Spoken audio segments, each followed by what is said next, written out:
Então, ó, a adrenal, que também é uma glândula endócrina muito importante, né, em função dos hormônios que são secretados. Aí, a adrenal, vocês vão gastar um bom tempinho lá com a Andréia, porque é muito hormônio, muita coisa sendo produzida, né, para compreender detalhadamente o funcionamento e todo o controle que esses hormônios secretados por ela executam no nosso organismo, né? Mas histologicamente, ela também é uma glândula muito simples. Ela traz a mesma ideia de disposição de células quando a gente fala da paratireoide. Ela também é uma glândula endócrina epitelial, como a tireoide, como a paratireoide, né? Então, a gente tem aquele arranjo celular marcante na sua disposição, na sua classificação. E a gente sabe que ela também é uma glândula endócrina classificada como cordonal ou em massa, em função da disposição das células, né? O que chama atenção quando a gente observa o corte de adrenal, e aqui a gente pegou um pedaço dele, é que ela é subdividida, apesar dela inteirinha ser classificada como cordonal, a gente percebe com nitidez a diferença de duas regiões distintas. A região mais central, conhecida como região medular da adrenal, e a região cortical, o córtex da adrenal. Tudo isso formado por cordões irregulares de células. Na região cortical, esses cordões tendem a ser, inclusive, um pouco mais regulares do que da medular. Da medular é muito mais bagunçado mesmo. Vocês conseguem entender essa ideia de cordão quando eu mostro uma imagem dessa aqui, gente? Que aqui está ampliado, está melhor de ver, né? Então, eu gosto de fazer conexão sempre com um colar de pérolas, né? Eu tenho um cordão de pérolas, eu tenho um colar de pérolas. Se eu esticar esse colar de pérolas aqui sobre a minha mesa, eu vou ter a visão nítida de um cordão.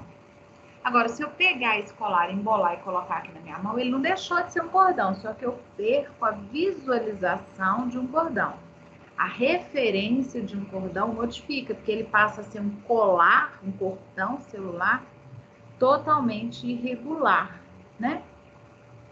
E aqui, tanto na paratireoide quanto na adrenal ou suprarrenal, a gente tem essa disposição. Sendo que na região medular, o cordão está muito mais embolado, muito mais irregular em termos de disposição do que na região cortical. Se a gente ampliar isso aqui, ó, a gente consegue perceber um pouco melhor. Deixa eu chegar numa área da região cortical da adrenal, que consegue trazer para a gente bem essa nitidez aí de cordão, né? Fernanda, eu não estou enxergando nada de cordão aí, para mim tá tudo embolado. Aí eu mostro sempre essa ideia dessa posição aqui, ó, para vocês tentarem fazer a conexão desses cordões mais regulares. Na cortical, a tendência de disposição é essa aqui, ó. Deixa eu voltar nesse slide. É como se o cordão tivesse distribuído daqui para a periferia. Quando ele chega aqui na borda, ele faz uma curva e desce. Aí ele volta, sobe, chega aqui em cima, ele faz uma curva e desce.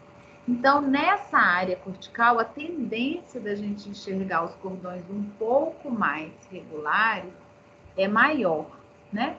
Diferente daqui, que o cordão fica com uma disposição completamente irregular. E com isso a gente perde muito essa referência de cordão. A cortical, ela ainda é subdividida em 3 áreas, em 3 zonas, em 3 regiões, com disposição diferente ainda dentro dela. Uma área onde a gente tem um início de formação de uma rede, porque esses cordões têm uma disposição um pouco mais irregular, e aí ela sobe como se fosse um fascículo mesmo, uma espinha dorsal ali, bem mais retilínea, é a zona chamada de fasciculada, e depois ele faz uma dobra para retornar, né? Então, ele faz uma volta, como se estivesse voltando para fazer parte da fasciculada e da reticular novamente, e em função disso, a gente diferencia essas 3 áreas de disposição diferenciada, tá? E a medular, muito mais bagunçado, muito mais irregular, né? A glomerular aqui, a fasciculada nessa altura, a reticular mais próxima à região medular. É claro que o tipo de hormônio produzido em cada uma dessas áreas vai ser específico em função da localização e das células que são diferentes, apesar de ser um cordão praticamente único aí nessa transição, né?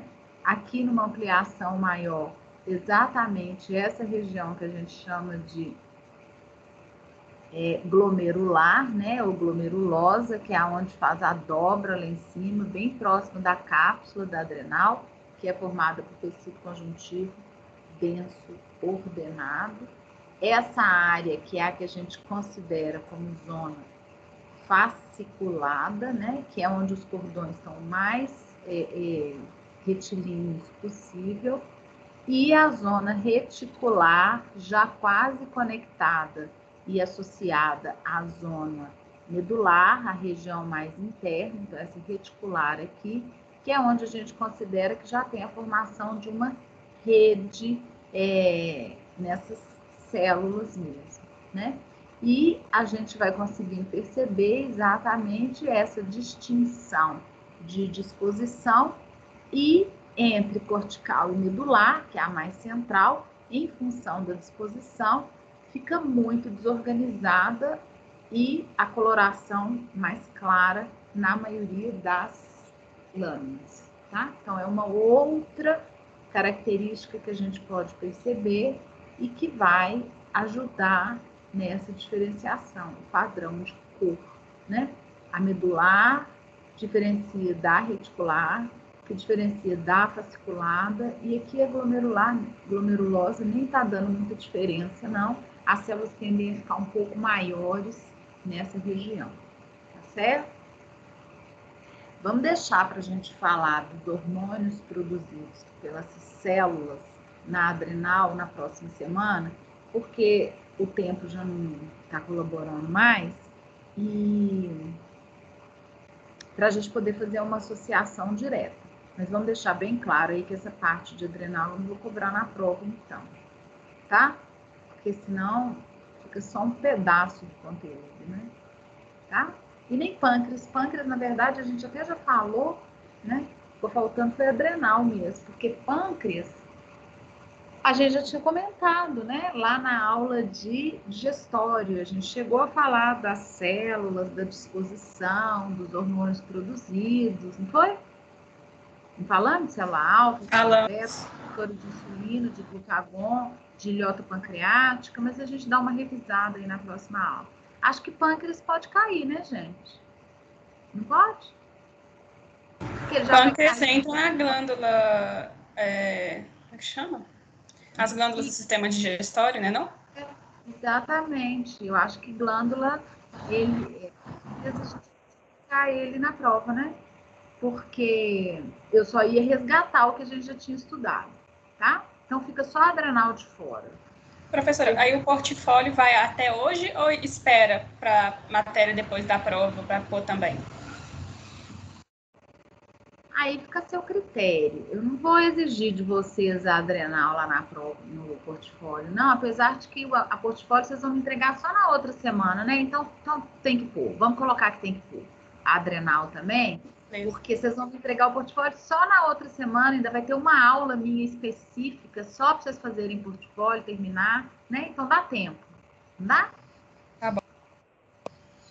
Eu vou liberar a atividade para vocês de identificação para a próxima aula a gente discuti-la antes da prova, né? Que o pessoal tinha falado que tinha gostado desse modelo aí, certo? A prova, então, não vai ser na segunda? Vai ser na terça? A prova é na terça. Ah, né? A prova é na terça. Ah, tá certo. Desculpa, professora. Fernanda ou Beatriz, por acaso, estão aí? Prof, só uma perguntinha. A atividade vai entrar no portfólio também como obrigatória?